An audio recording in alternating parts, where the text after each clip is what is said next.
I'm Karsten, the Teleprop, and welcome to the Prop Show.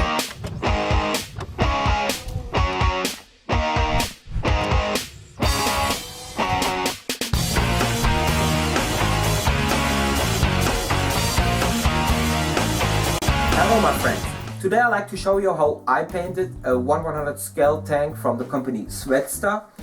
This one here, it is a T-34-76 Soviet medium tank.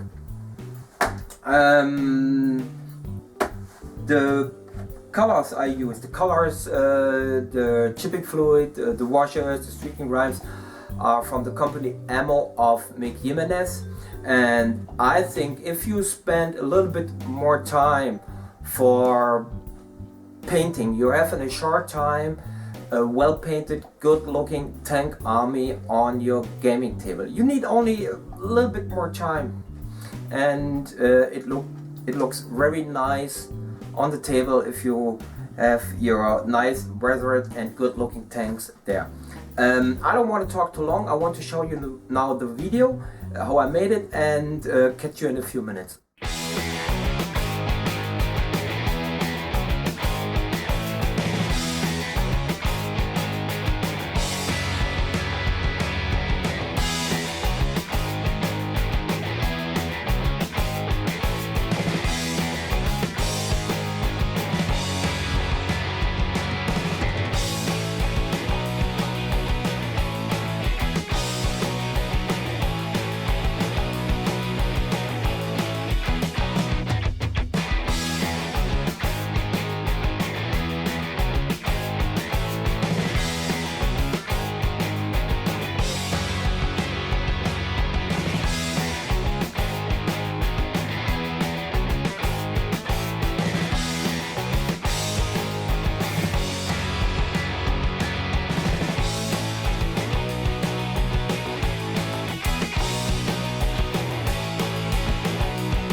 Okay, my friends, now you saw the video. I hope it was a little bit helpful for you. It was for me a lot of fun to paint the little tank, but I want to know what you think about this one. If you like the little tank, or if you don't like it, how I made it, or if you don't like the colors, whatever. Please type it in the doobly-doo and tell me what do you think. I try to answer as soon as possible, but sometimes it's not so easy. Yeah, like everybody knows, normal life, work, and every other things. I don't know when I make my next video. I try to build in a moment my diorama for the Salute 2014 in London in April, and it needs a lot of time. I want to make it very nice for the painting competition. Yeah. Greetings to my Hangout gang on Google+. These people helped me a lot in the last time to develop my painting skills and weathering skills, and I'm happy to have you all every night on Google+. Also greetings to Mick and Elizabeth. That's all in the moment. I see you next time and have fun. Bye bye.